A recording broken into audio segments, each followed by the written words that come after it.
শিক্ষার্থী বন্ধুরা, তাহলে দেখেন আমি 2 ঘন্টা যাবত পড়তেছি। আমি 2 ঘন্টা যাবত subject plus have been, subject plus have been অথবা হ্যাজ বিন, এরপর মূল ভার্ব সাদা ইংলি প্লাস অবজেক্ট অবজেক্ট, এরপর সিন্স অথবা ফর, এরপর এক্সটেনশন। এক্সটেনশন মানে এর আগে বলেছিলাম, এক্সটেনশন মানে হচ্ছে বাক্যের অতিরিক্ত কথা। তাহলে দেখেন আই এর পর অবশ্যই have been, have been plus I have been মূল ভার্ব কি পড়তেছি read সাথে কি ing। দেখেন I have been reading, আমি পড়তেছি, এরপর প্লাস অবজেক্ট। এখন অবজেক্ট বসানোর আগে I have been reading আমি পড়তেছি, এখানে অবজেক্টটা বাদ দিয়ে আমরা এখানে চলে আসবো, অবজেক্টটা বাদ দিয়ে আমরা কোথায় চলে আসবো? এখানে চলে আসবো। আমি কয় ঘন্টা যাবত পড়তেছি? 2 ঘন্টা। এখন 2 ঘন্টা যাবত বলা হলো, এখানে কিন্তু আমি দুটো অপশন লিখছি, একটা হচ্ছে সিন্স আর একটা হচ্ছে ফর। এখন আমরা 2 ঘন্টাটাকে আসলে সকালে না বিকালে না সন্ধ্যায় না রাতে কোনো কিছু নির্ধারণ করা আছে? যদি নির্ধারণ করা না থাকে তাহলে ফর, আর যদি নির্দিষ্ট করে দেয় তাহলে সিন্স। আমি দুটোটা এক্সাম্পল দেবো, তাহলে দেখুন I have been reading for 2 hours, HOURS hours। I have been reading for 2 hours, আমি 2 ঘন্টা যাবত কি করতেছি? পড়তেছি। আমি যদি বলি আমি সকাল থেকে পড়তেছি, আমি বললাম আমি সকাল থেকে পড়তেছি, আমিটা বাদ দিয়ে সে হি।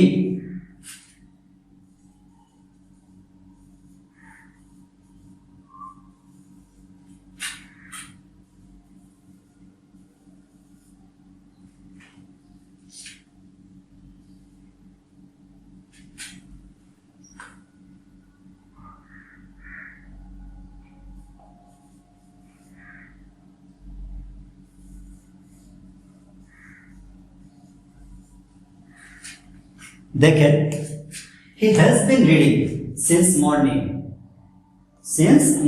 সে সকাল থেকে পড়তেছে। কখন থেকে? এখানে দেখেন দুটা কথা, একটা ফর আর একটা সিন্স আমরা তখনই ব্যবহার করব যদি কোনো সময়কে নির্দিষ্ট করে বলা হয়, মানে একদম সিলেক্ট করে। এখানে সকালের কথা সিলেক্ট করে দিছে, যদি সন্ধ্যার কথা সিলেক্ট করে দেয়, যদি দুপুরের কথা সিলেক্ট করে দেয়, যদি শুক্রবারের কথা সিলেক্ট করে দেয়, যদি স্যাটারডে এর কথা সিলেক্ট করে দেয়, তখন আমরা সিন্স বসাবো। তখন আমরা কি বসাবো? সিন্স বসাবো। আর যখন অনির্দিষ্ট কোনো কথা বলে তখন আমরা ফরটা বসাবো। যেমন সে 3 দিন যাবত কাজ করতেছে। সে কয়দিন যাবত কাজ করতেছে? 3 দিন যাবত। সে 3 দিন যাবত কাজ করতেছে, তার কথা যদি আমি বলি he has been doing the work 3 দিন যাবত for 3 days। কারণ আমি সে 3 দিন বলছে, কোন 3 দিন তো সেটা বলে নেই, কোন 3 দিন সেটাকে সিলেক্ট করে দিয়েছি, সিলেক্ট করে দিনে। যদি সিলেক্ট করে না দিই তাহলে অবশ্যই আমাদেরকে ফর বসাইতে হবে। he has been doing the work for 3 days, সে 3 দিন যাবত কি করছে? কাজ করছে। যদি বলি যে সে শুক্রবার থেকে কাজ করতেছে, সে শুক্রবার থেকে কাজ করতেছে, তাহলে তখন হবে he has been doing the work since Friday।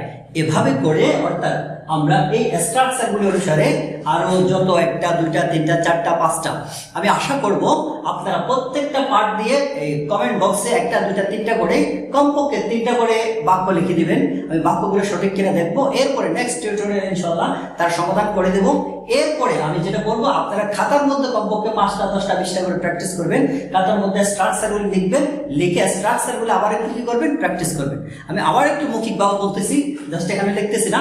First of all tense হচ্ছে যে আমরা সাধারণত কথা বলার ক্ষেত্রে গিয়ে আমাদের একবার অতীতে চলে আসতে হয়, একবার বর্তমানে চলে আসতে হয়, আর একবার ফিউচারে চলে যেতে হয়। এই সমস্ত কথাগুলি বলতে গিয়ে যে রোলস, যে ক্যাটাগরি, যে স্ট্রাকচারটা তৈরি হয়, এটার নাম হচ্ছে মূলত টেন্স। টেন্সকে সাধারণত 3 ভাগে ভাগ করা হয়েছে: present tense, past tense, future tense. Present টেন্সকে আবার কয় ভাগে ভাগ করা হয়েছে? 4 ভাগে ভাগ করা হয়েছে। Present indefinite, present continuous, present perfect continuous tense. এভাবে প্রত্যেকটাকে 4 ভাগে ভাগ করে টোটাল 3 4 হচ্ছে কত প্রকার? 12 প্রকার। টোটাল টেন্সকে 12 প্রকার ভাগ করা হয়েছে, অর্থাৎ আমাদের টোটাল লাইফটাকে 12টি পার্টে বিভক্ত হয়। আমরা সাধারণত যখন কথা বলি আমাদের টোটাল কথাটাকে 12টি অংশে বিভক্ত করা হয়েছে, 12টি অংশে পরিণত হয়। এই কারণে বিভিন্ন বিশারদ যারা আছেন তারা ওই গবেষণা করে, ভাষা গবেষণা করে আমাদের এই যে রোলসটাই 12টা রোলস কে করেছেন, আবিষ্কার করেছেন। ডিয়ার ভিউয়ার্স, এরপরে দেখেন প্রেজেন্ট টেন্সকে কয় ভাগে ভাগ করা হয়েছে? 4 ভাগে ভাগ করা হয়েছে। আজকে জাস্ট প্রেজেন্ট টেন্স নিয়ে আলোচনা করলাম। প্রেজেন্ট ইনডিফিনিটের কথা বললাম, স্ট্রাকচার, সাবজেক্ট প্লাস মূল ভার্বের প্রেজেন্ট ফর্ম প্লাস অবজেক্ট। আর যদি subject third person singular number হয় তো মূল ভার্বের শেষে কি বসাবে? এস অথবা ইএস বসাবে। আর যদি তোমার present continuous tense subject plus am is are plus মূল ভার্ব সাথে আইএনজি। কন্টিনিউ মানে আইএনজি বসাবে, অবশ্যই মূল ভার্বের সাথে আইএনজি বসাবে। এরপর বাকি অবজেক্ট, এরপর এক্সটেনশন অতিরিক্ত থাকলে বসাবে, না থাকলে নাই। এরপরে প্রেজেন্ট পারফেক্ট, অবশ্যই যে কাজটা কি হয়ে গেছে? সম্পূর্ণ গঠন হয়ে গেছে, তৈরি হয়ে গেছে, জাস্ট তারপর বিদ্যমান আছে, সেটা হচ্ছে প্রেজেন্ট পারফেক্ট টেন্স। সাবজেক্ট হচ্ছে যে সাবজেক্ট প্লাস অর্থাৎ স্ট্রাকচার, গঠন হচ্ছে সাবজেক্ট প্লাস হ্যাভ হ্যাজ, মূল ভার্ব সাথে ING, subject plus have has. এরপর মূল ভার্বের পিপি ফর্ম। প্রেজেন্ট পারফেক্টের মধ্যে সবসময় মনে রাখবেন মূল ভার্বের মধ্যে কি হবে? পিপি ফর্ম হবে, অর্থাৎ ভার্বের থার্ড ফর্মটা হবে present form, past participle form যেটা বলা হয়, ফার্স্ট পার্টিসিপল ফর্ম। এরপরে হচ্ছে যে সর্বশেষ present perfect continuous tense, subject plus have been অথবা হ্যাজ বিন, এরপর মূল ভার্ব সাথে আইএনজি প্লাস এই সিন্স অথবা ফর কেন বসছে সেটা বুঝিয়ে দিলাম। সিন্স হচ্ছে যদি নির্দিষ্ট করে বলা হয় তখন সিন্স বসাবো, আর যদি ব্যাপক সময় বোঝায় তখন অবশ্যই কি করবো? ফর বসাবো, অর্থাৎ সময়কে যখন নির্দিষ্ট করে দেয়। এই কাজটা হচ্ছে অনেক আগে থেকে শুরু হয়েছে, এখনো পর্যন্ত কাজটি চলমান। এভাবে করে আমাদের আরো যত আছে, অর্থাৎ প্রত্যেকটা পার্টকে 4 ভাগে ভাগ করেছেন। এটা যখন আমরা একটু বুঝতে পেরেছি, পাস্ট টেন্সের মধ্যে ঠিক একইভাবে একটু পরিবর্তন, ফিউচার টেন্সের মধ্যে ঠিক একইভাবে সামান্যটুকু পরিবর্তন। আমরা যদি এই টিউটোরিয়ালটা আমি একটু বেশি লম্বা করেছি, এই কারণে অনেকে আছেন পুঙ্খানুপুঙ্খানুভাবে জানতে চাচ্ছেন, এই কারণে আসলে আমি একটু টিউটোরিয়ালটা লম্বা করেছি। আসলে এত লম্বা টিউটোরিয়াল যদি করি বেশিরভাগ সংখ্যক দেখতে চায় না, বেশিরভাগ সংখ্যক টিউটোরিয়ালটা স্কিপ করে চলে যায়। সেক্ষেত্রে আমি বলবো স্কিপ করে যদি আপনি না যান, যদি একটু কষ্ট করে শ্রম দিয়ে আপনি যদি টিউটোরিয়ালটা ভালো করে শুনেন, ইনশাআল্লাহ আপনি সাকসেস হবেন, আমি আশা রাখি।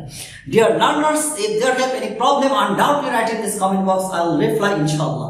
শিক্ষার্থী বন্ধুরা, আপনি যদি আমার চ্যানেলে নিউ হয়ে থাকেন, if you are newcomer in this channel, please subscribe my channel and like, comment and share. আপনি যদি আমার চ্যানেল নতুন হয়ে থাকেন একটু শেয়ার করবেন, লাইক দিবেন, আপনি উপকার হবেন, সাথে সাথে আপনার দ্বারা অন্যজন উপকার হবে।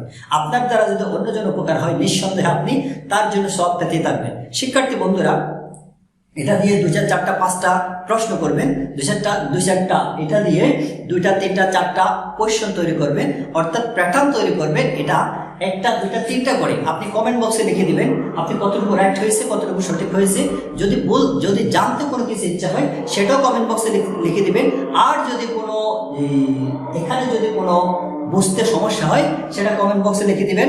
ডিয়ার ভিউয়ার্স, আজান দিচ্ছি, আর লং করবো না, till just if there have any problem, again I reply here again. If there have any problem, undoubtedly write in this comment box, I will reply inshallah. Assalamu alaikum warahmatullah. Allah Hafiz.